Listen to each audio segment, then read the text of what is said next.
Olá, sejam todos bem-vindos à palestra proferida aqui pelo Simpósio Latino-Americano de Cidade, Arquitetura e Sustentabilidade. É com o imenso prazer que eu trago essa temática que versa sobre resíduos sólidos para a gente discutir e falar um pouquinho sobre isso, né?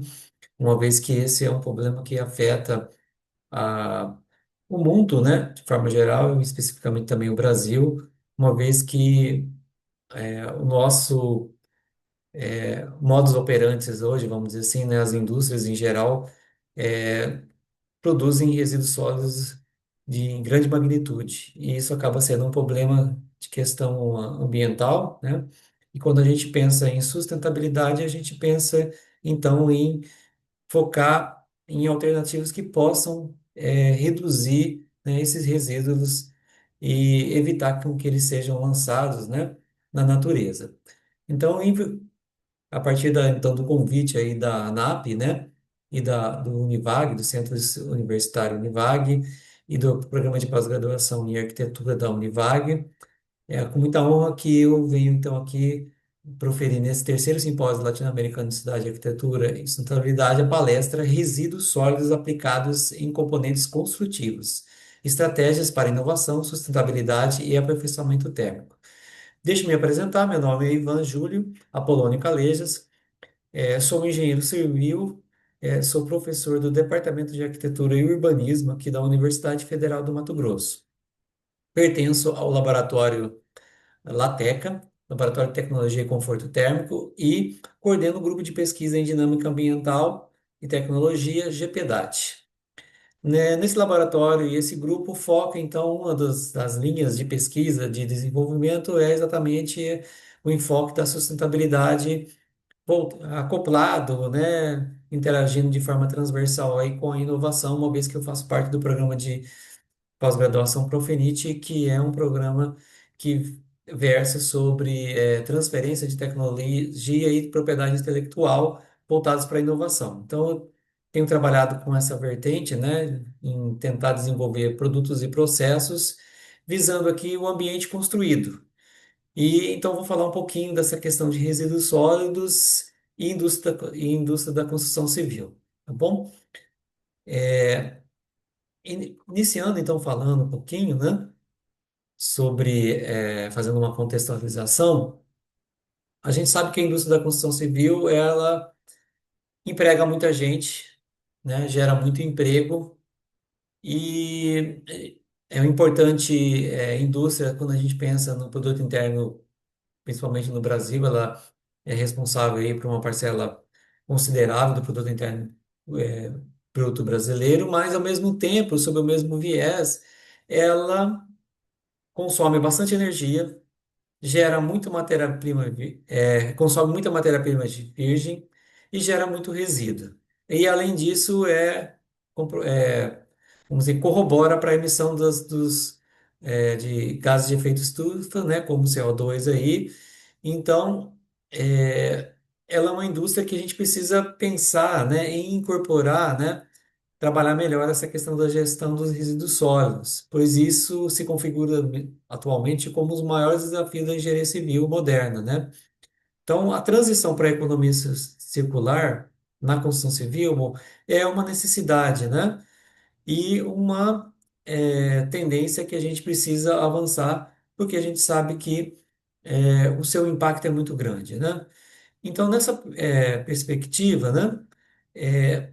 A ideia aqui é fomentar um pouquinho, né, a possibilidade de usar esses resíduos sólidos, né, reduzir um pouquinho o passivo ambiental da indústria da construção civil, né, sob essa perspectiva de uso de matérias-primas virgens aí, né, usar esses resíduos para produzir materiais e componentes construtivos, né. Então, a gente tem uma série de resíduos que são produzidos, não necessariamente só na indústria da construção civil, mas eu quero falar de forma geral, né, apresentar para vocês esses resíduos, para que a gente possa, então, pensar na utilização desses resíduos na indústria da construção civil, né? Então, a gente só começando aqui, nós temos aqui, em termos de resíduos vegetais, né, grande produção aí de casca de arroz, fibra de coco, palha de milho e sorgo, casca de café e cacau, fibra de bambu, madeira, palha da cana-de-açúcar. São todos resíduos aí, muitos deles provenientes aí de processos agroindustriais, né, que geram resíduos que podem ser, por exemplo, utilizados para produzir componentes construtivos, como, por exemplo, aqui a palha de milho sendo utilizada, né, para produzir uma argamassa que foi utilizada numa impressora 3D. A gente pode utilizar a madeira ou a serragem, né, dessa madeira para incorporar em argamassas, produção de blocos, como vocês podem ver aqui, por exemplo, a casca de café sendo utilizada para produzir blocos, né, cerâmicos, junto com blocos cerâmicos aqui, né? A fibra de bambu, né, é um importante componente que pode ser um importante material, um resíduo vegetal que pode ser utilizado para produzir, por exemplo, argamassa, melhorar alguma propriedade das argamassas. Além disso, a gente tem os resíduos minerais. Já nos resíduos minerais, a gente já vê que já existe um certo avanço, né? Porque muitos materiais da indústria da construção civil utilizam matérias virgens, né, minerais. Então, por exemplo, a gente tem, por exemplo, rejeitos da mineração sendo utilizados aqui para produzir blocos. A gente tem as escórias siderúrgicas, né, sendo utilizadas para produzir argamassas. Elas podem ser utilizadas para substituir o cimento como agente aglomerante ou pode ser utilizada como material de enchimento, né, dentro das argamassas como materiais inertes, né?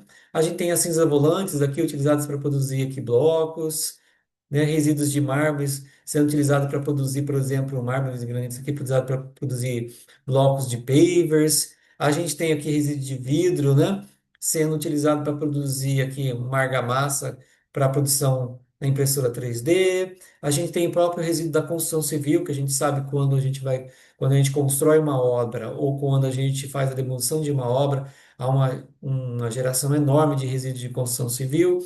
E aqui, por exemplo, nesse caso, eu utilizei o resíduo da construção para produzir um bloco, né, com incorporação de areia de resíduo de construção. Né. O que eu quero mostrar aqui é que existem diversas possibilidades de aplicação para esses resíduos. Como, por exemplo, aqui o resíduo poliméricos, né? Por exemplo, a gente tem aqui vários tipos de resíduos, né? Como o poliuretano de alta e baixa densidade, que podem ser triturados para serem incorporados em argamassa. A gente tem o próprio eh, PVC, né, que é o policloreto de vinila, sendo utilizado também para produzir argamassa ou para ser incorporados em blocos. Eu mesmo já produzi blocos com, por exemplo, um PET, né, poliuretano terefalato, né, para produzir. Incorporamos aqui o PET na, na argamassa desse bloco aqui, né, no concreto desse bloco, para produzir o bloco. A gente pode utilizar o PET, por exemplo, para produzir revestimentos asfálticos, né, como por exemplo aqui utilizamos eles em substituição parcial da areia para produzir esse revestimento. E eu uso de borracha sintética aqui, como por exemplo pneus, para produzir também blocos, argamassas. Então a gente tem uma série de aplicabilidades para esses materiais que hoje a gente pensa que são resíduos, né? Mas que na realidade eles podem ser utilizados como insumos para produzir, né? Entrando dentro de uma economia circular para produzir novos produtos ou produtos modificados, né? Que agregam algum desses resíduos para melhorar algum tipo de característica específica desses produtos, né? Então, aqui eu fiz um resumo para vocês, né? Existem vários tipos de resíduo, eles são originados de diversas mais fontes, né? Aqui são as fontes.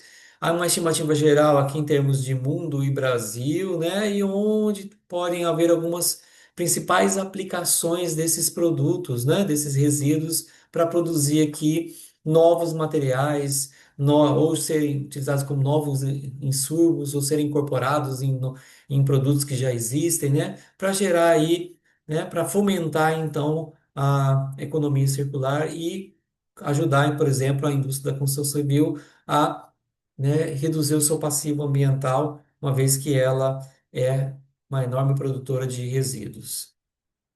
Especificamente, eu vou estar trabalhando com vocês aqui sobre uma aplicação de PET, né? A gente percebe que o PET ele tem sido cada vez mais produzido, né, para mais utilizado para a produção de vários tipos de artefatos aqui, que vão desde garrafas, né, para consumo de líquidos, né, refrigerantes, mas também com outras finalidades aqui. Então, a tendência de crescimento do uso desse material, como a gente pode ver aqui, ano após ano, há um crescimento e a gente percebe que esse material apresenta uma taxa de reciclagem na ordem aqui de 50%, como pode ser visto nessa tabela aqui, né? Mas parece que há uma estagnação, né? E o que que a gente faz com os outros 45, 50% que não são utilizados? Muito provavelmente hoje eles devem estar indo parar na natureza. A ideia então é reaproveitar esse material, né, para produzir um outro produto, né, ser incorporado em um outro produto aqui, né? Onde seria, por exemplo? Então a nossa proposta é incorporar resíduo de PET para produzir telha, né? Usar esse material e incorporar esse na produção de telhas, né? A gente sabe que o sistema de cobertura das edificações, né, ele é um principal sistema porque ele precisa assegurar a edificação, estanqueidade e as fontes de umidades, né? As chuvas, intempéries aí. É ele que realiza trocas térmicas com ambientes térmicos. Então ele precisa proporcionar um adequado isolamento e, se não, ele acaba, né, afetando o desempenho termoenergético da edificação. Se ele tem um bom desempenho térmico, a gente vai ter temperaturas mais amenas dentro do edifício. Se a gente não tem um bom desempenho térmico, a gente vai ter temperaturas mais altas. E, consequentemente, isso compromete o que a gente chama de habitabilidade, né? Se ele não é estanque, ele compromete a habitabilidade, ele pode comprometer a higiene do ambiente, uma vez que vazamentos pelo sistema de cobertura, pelas telhas, né, podem fazer com que haja gotejamento, esse gotejamento pode entrar dentro da edificação, provocando o desenvolvimento de fungos, né, bolores, e aí compromete a qualidade, né, do ambiente interno, podendo comprometer o ar, ou mesmo, né, gerar mofos aí, né, fungos que comprometem a saúde humana. E então nós resolvemos tentar aplicar, né, esse PET, né, para produzir telhas. A gente poderia ter, nós focamos aqui, né, a gente sabe que as telhas podem ser telhas de fibrocimento, as mais usuais, né, telhas de cerâmica, mas a gente focou na telha de concreto, porque é um material, né, é um componente construtivo que é feito de cimento agregado e que geralmente é areia, ou a pó de pedra, ou um pouquinho de brita, água e aditivos, ou adições, que é o nosso enfoque aqui, né? Nossa ideia aqui é utilizar o PET como uma adição, incorporando nessa argamassa que é produzida para produzir a telha, certo? Então, nós vamos tentar, nessa pesquisa, né, mostrar para vocês que a gente tentou substituir o PET pela areia. Então, retiramos um pouco da areia, da argamassa que é utilizada para produzir a telha e colocamos o PET no lugar, né? É um material que foi utilizado, né? Esse resíduo de PET aqui é um resíduo que foi obtido aonde, né? Nós fomos numa indústria que produz, que faz a reciclagem do PET, né? E chegando lá, a gente percebe que há uma grande, a indústria consegue reciclar uma grande quantidade de material, né?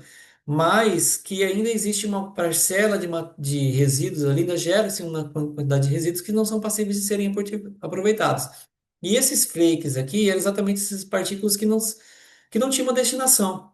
Eu cheguei lá e perguntei, por que que esse material está parado aí? Porque o dono da empresa falou, olha, ele não tem uma utilização. A gente já fez o processamento, é o que sobra do processamento e da PET, né, da reciclagem da PET, a gente não sabe o que fazer com esse material. Então eu peguei esse material, trouxe para laboratório e a ideia então é tentar utilizar esse material em substituição da areia. Certo? Então, nosso objetivo aqui foi avaliar o efeito dessa substituição do agregado miúdo da areia por resíduo de PET, né? Nas propriedades, primeiro, física e mecânicas, né, de traços laboratoriais, mas posteriormente à produção daí do laboratório, nós queríamos produzir um produto, porque muitas pesquisas param ali exatamente no laboratório, não avançam, né? Ficam estanques ali dentro do laboratório. Então nós devemos sair do laboratório e falando, não, nós queremos incorporar isso num produto mesmo. Então nós pegamos um parceiro comercial, né, que produzia as telhas e fizemos eles produzirem a telha para a gente com incorporação do PET. E depois avaliamos essas telhas, né, com incorporação, deixando elas expostas às intempéries, ok? Então, nosso enfoque é desenvolver um produto mesmo. Foi desenvolver um produto passível de ser, né, usado na prática mesmo para vender esse produto para os consumidores. Então, aqui a gente tem um fluxograma, né, do nosso planejamento experimental, nós tivemos que passar pela caracterização dos materiais, ou seja, caracterizamos os agregados, ou seja, a areia, caracterizamos os resíduos de PET, caracterizamos o cimento. Feita a caracterização desses materiais, passamos então para o estudo do traço. Como que seria, qual que seria as porcentagens que a gente utilizaria desses materiais? Para isso a gente recorreu, né, ao fabricante.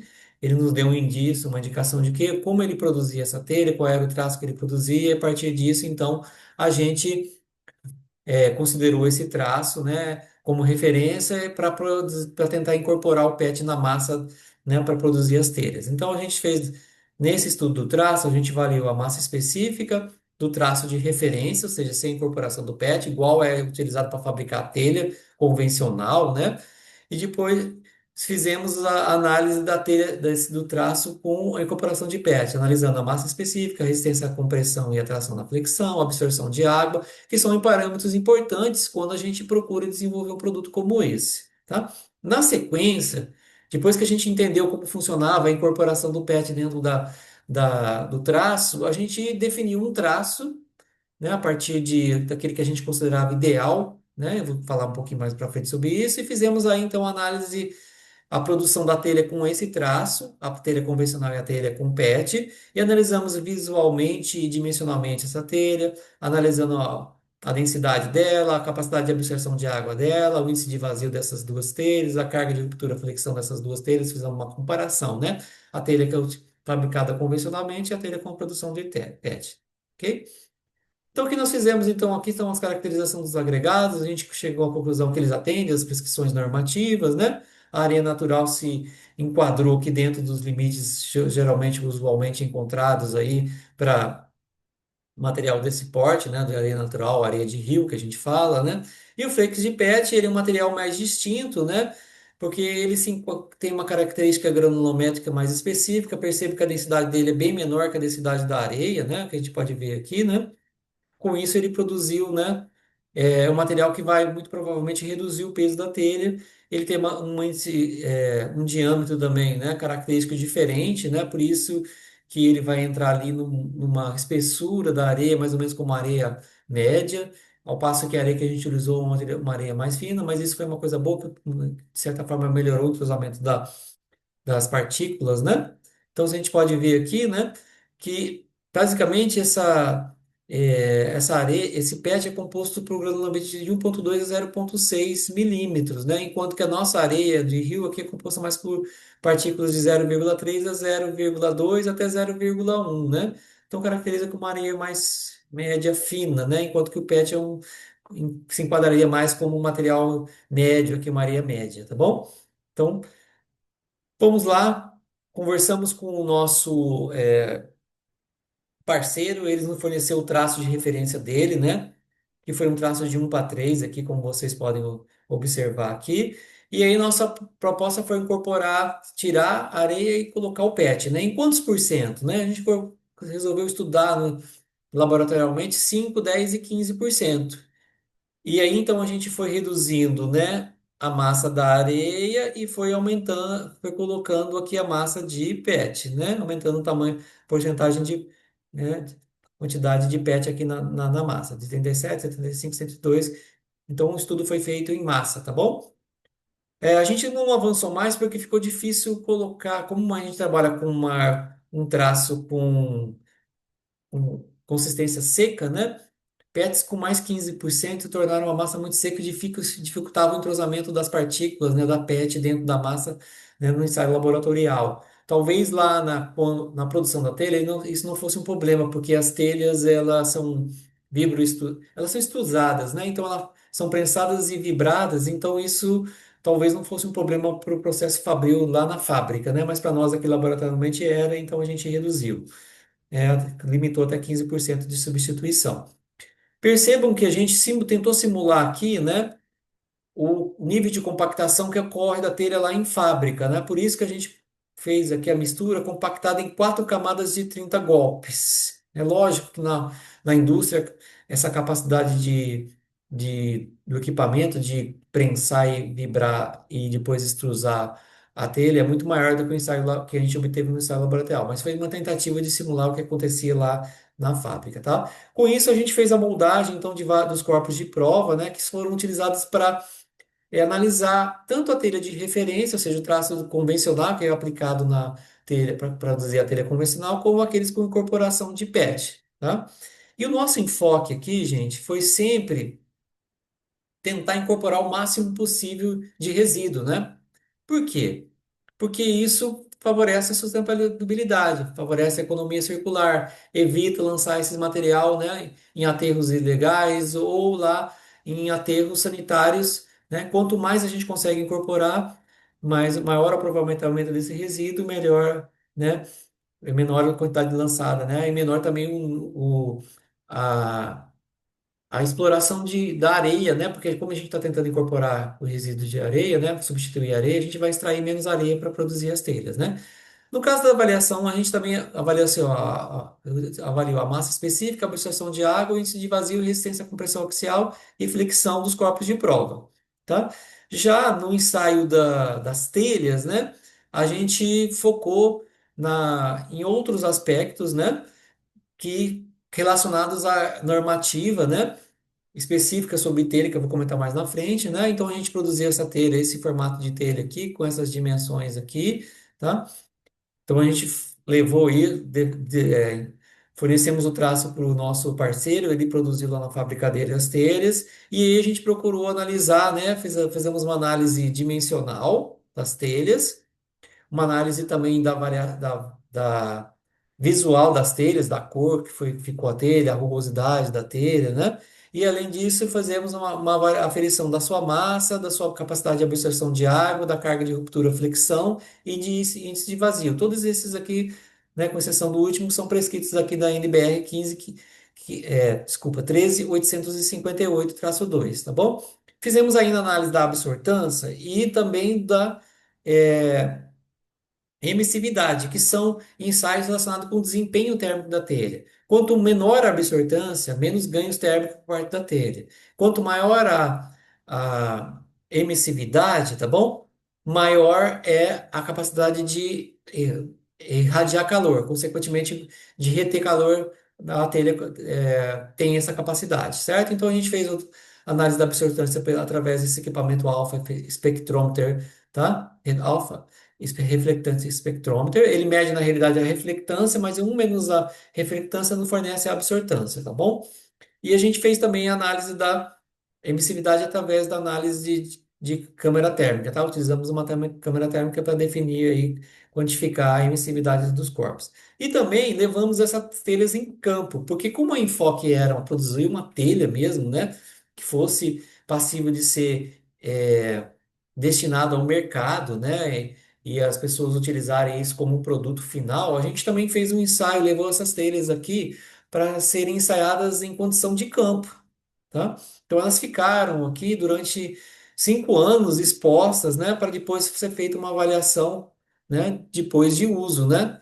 Ou seja, na condição mesmo de uso. Então a gente fez um telhadinho aqui simulando a inclinação do telhado convencional que são aplicadas às telhas, né? Colocamos a telha de PET, colocamos a telha de convencional, né? Essa telha que é fornecida aí no mercado. E aí fizemos uma análise dela de envelhecimento aí, né? Como que se comporta ela em termos de envelhecimento. Não vou tratar disso nessa pesquisa específica aqui que eu estou apresentando para vocês, mas a gente fez isso. Ok? A gente também mediu a temperatura na parte superior e na parte inferior para verificar como ficou o isolamento da telha, capacidade de isolamento da telha com o uso da PET. Porque o PET é um excelente isolante térmico. Então a gente pensava que ela ia melhorar o desempenho térmico da telha, como a gente vai mostrar para vocês. Então, já partindo para os resultados da incorporação do PET, a gente percebe que à medida que a gente for incorporando, né, na traço de referência 5, 10, 15%, houve uma redução da densidade da telha, o que é bom, né? Porque o que que acontece? As telhas precisam de um sistema, né, uma estrutura de suporte. Quanto menor o peso da telha, menor né, a capacidade estrutural que esses elementos estruturais têm para suportar a telha.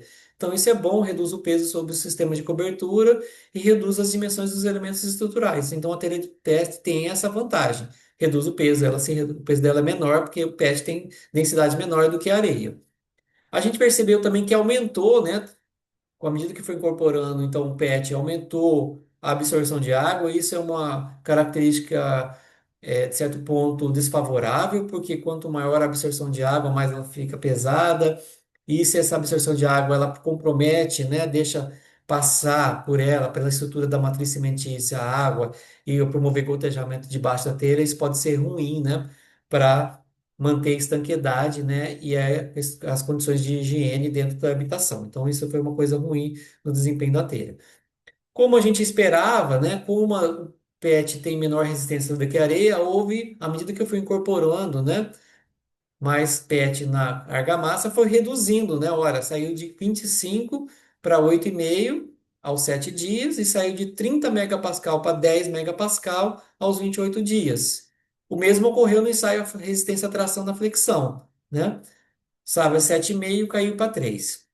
A gente fez uma análise, né? Consideramos essa viga, essa telha biapoiada, fizemos uma análise qual seria o nível eh, tensão que seria, de tração que seria despertado na telha se uma pessoa, né, que uma carga de sujeita a uma carga de 2,4 quilonewtons estivesse sujeita no meio dela. Por que 2,4 quilonewtons? Porque é a carga que a norma fala que a telha precisa resistir, né? Porque a NBR especifica essa carga. Ó, essa telha de concreto tem que resistir 2,4 quilonewtons.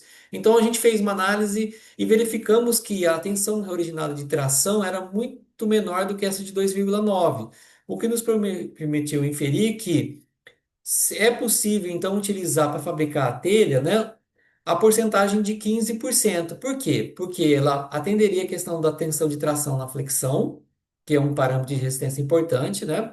E atenderia também a questão do nível de absorção de água. Então, a gente conseguiu produzir a telha, sugerimos fabricar a telha com 15% de absorção, de utilização de resíduo de PET na argamassa, certo?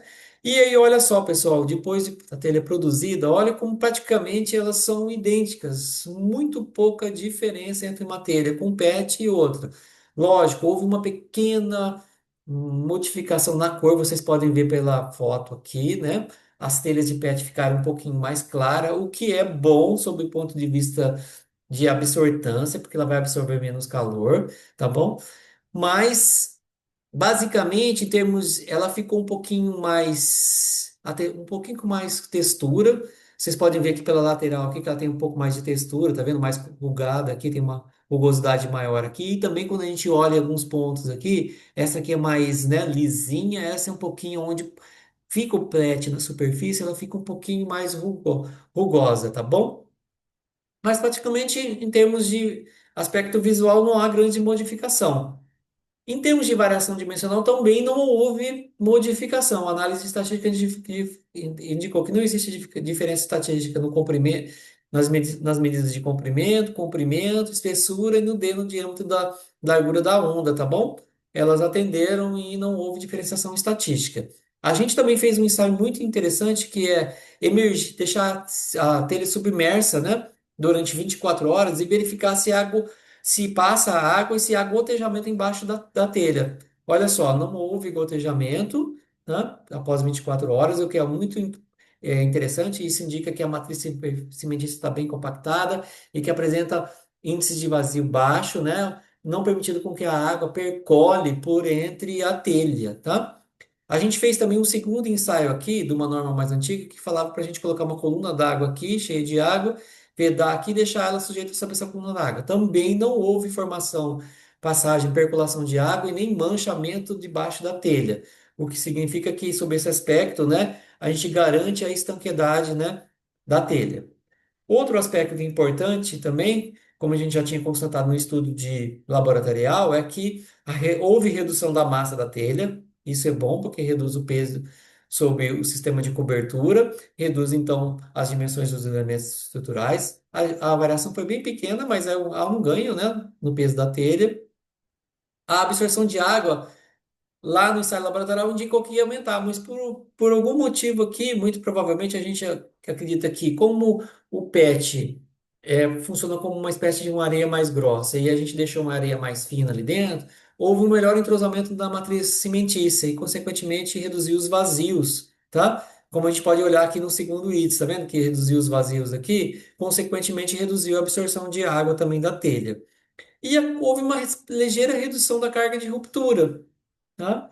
Entre a telha de referência e a telha com uso de PET, né? E a gente, na realidade, depois fez uma análise que, baseado nisso, né, seria possível até incorporar mais PET, que a telha ainda conseguiria atender tantas questões de índice de absorção de água, né? Reduziria ainda mais o peso da telha e reduziria a resistência a carga de ruptura, a flexão, mas ainda manteria em torno de 2,4, que é o limite que a norma especifica. Então, daria para chegar até em torno de 25% de incorporação de PET. Tá? Olha só, que a absortância foi basicamente igual, né? 0,58, 0,57. Não houve diferença estatística, mas a telha é um pouquinho mais clara. Isso é bom porque reduz os ganhos térmicos, tá bom? A emissividade do PET é maior, tá vendo? Isso significa que ele irradia mais calor, significa que sobra menos calor para ele transmitir, tá? Então a gente espera que, em virtude disso, haja menos ganhos térmicos na telha de PET do que na telha de referência. Mas a PET na massa, dentro da argamassa, modifica também a propriedade, né, de condutividade térmica, como vocês podem ver aqui, ó. A telha de referência tem condutividade térmica 1,55 e a telha de PET 1,40. Então, houve uma redução aqui em torno de mais ou menos de uns 15%. Isso faz com que a telha de PET propague menos calor para dentro do ambiente do que a telha convencional, essa que é fornecida aí comercialmente, tá? E isso foi constatado aqui no ensaio onde a gente mediu as temperaturas superficiais da telha. Percebam que essa diferença aqui, ó, entre a temperatura superficial externa e interna, expressa através desse gráfico aqui, que é a diferença entre elas, né, é maior na telha de PET do que na telha convencional, né? Olha só, aqui chegou quase 4 graus, 3,75. Aqui chegou em torno de 2, 2 e um pouquinho. Então, esse maior isolamento de temperatura proporcionado pela telha de PET em razão da menor condutividade térmica em razão da maior emissividade térmica, faz com que haja um maior isolamento, né? Menor ganhos térmicos pela telha. E isso faz com que a temperatura, muito provavelmente, a gente não mediu isso, né? Mas muito provavelmente, dentro do ambiente, tenha menor temperaturas, né? Internas na telha de PET do que na telha de convencional. Isso faz com que haja, possa haver, né?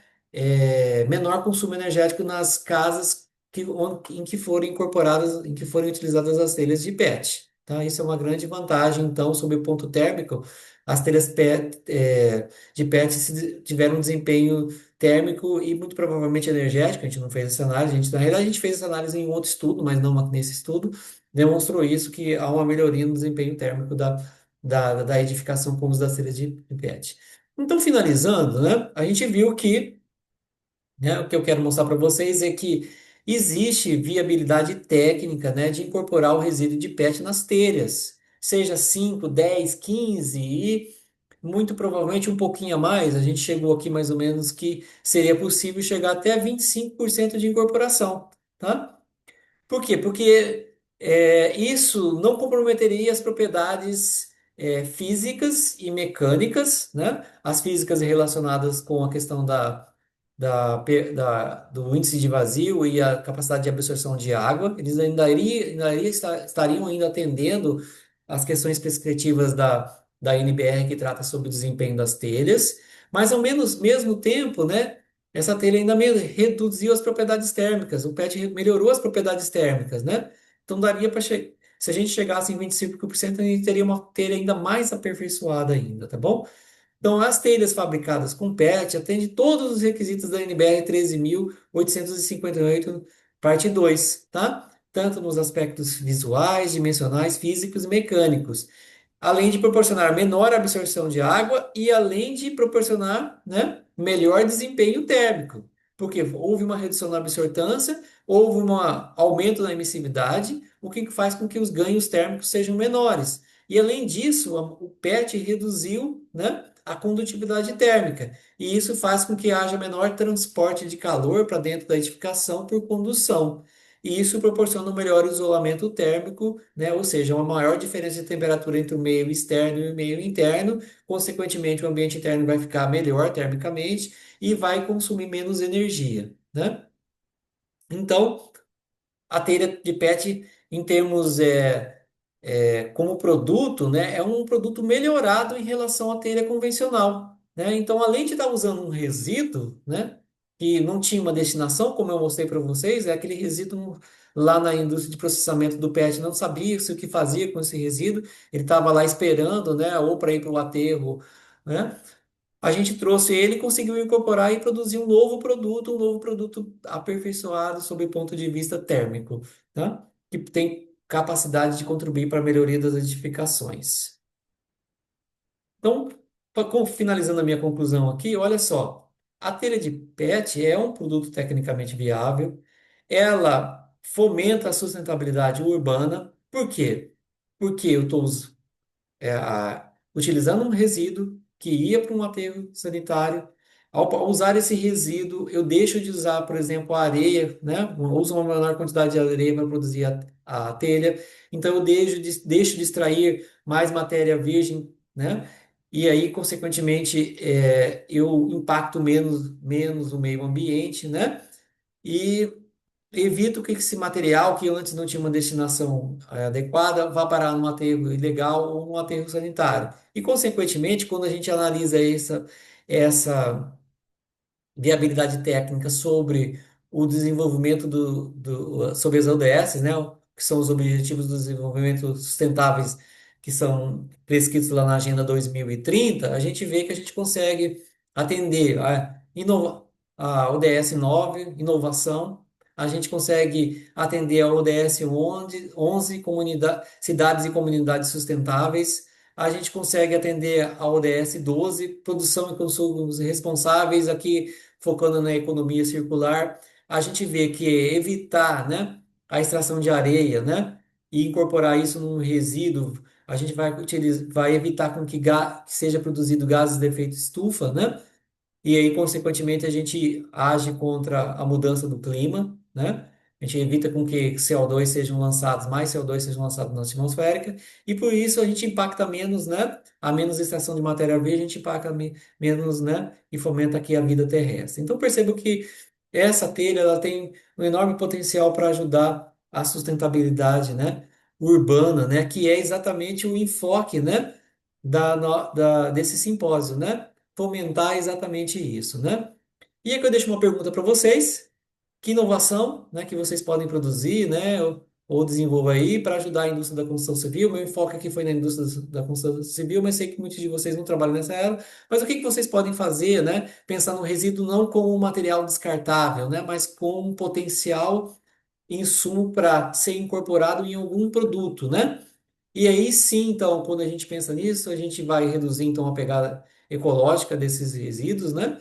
Vai fomentar a economia circular, vai conseguir atender aí a demanda, né, pela sustentabilidade, especialmente nas cidades, tá? Olha aqui só para mostrar para vocês que tem gente também pensando nisso, né? Que produziu telha aqui com o uso de vermiculita, que é um outro material aí, resíduo de outro processo fabril que pode ser utilizado para produzir telhas também, já em outro estudo indicando isso, né? Então, eu finalizo aqui a minha fala, espero que tenham conseguido, né, demonstrar que é possível, né, com ideias simples, com estratégias simples, incorporar resíduos, que eu não enxergo resíduos como resíduo. Resíduo é um insumo que ainda não, a gente não encontrou uma finalidade para ele. Mas a gente pode pensar, sair da nossa casinha e tentar onde que eu posso usar esse resíduo, né? Essa é a ideia que eu queria transmitir aqui com o enfoque de exatamente atender esse simpósio latino-americano, que, né, que foca na cidade, na arquitetura e na sustentabilidade. Como eu posso tornar, a partir do uso de resíduos, deixar as cidades, né, mais sustentáveis, né? Então, eu finalizo a minha fala, novamente agradecendo aqui a ANAP e a Univag, né, pelo convite de poder proferir essa palestra para vocês, motivar vocês para tentar, né, pensar resíduos não como resíduos, mas como potenciais insumos, né? Eu agradeço também a minha universidade onde eu trabalho, que é a Universidade Federal do Mato Grosso, porque foi parte dela, daí toda a infraestrutura dela que eu desenvolvi essa pesquisa. Eu agradeço o Conselho Nacional de Desenvolvimento Científico e Tecnológico, NPq, pela bolsa de iniciação científica, que foi o meu aluno de iniciação que desenvolveu toda nessa parte da desenvolvimento laboratorial, e a empresa Policeno Telhas pela fabricação das TCs. Eu deixo meu contato, eu ficaria muito feliz de poder trocar ideias, de poder, né, conversar com vocês, para aqueles que se interessarem sobre essa temática, porque a gente possa aí avançar, né, em ideias, né, novos produtos, novos processos, quem sabe até, né, para poder, né, tornar as cidades mais sustentáveis. Um abraço, obrigado, muito obrigado por terem me escutado e espero terem ajudado de alguma forma a criar uma luzinha aí, né, de inovação na cabeça de vocês. Até uma próxima oportunidade e meus agradecimentos por terem ficado até o fim.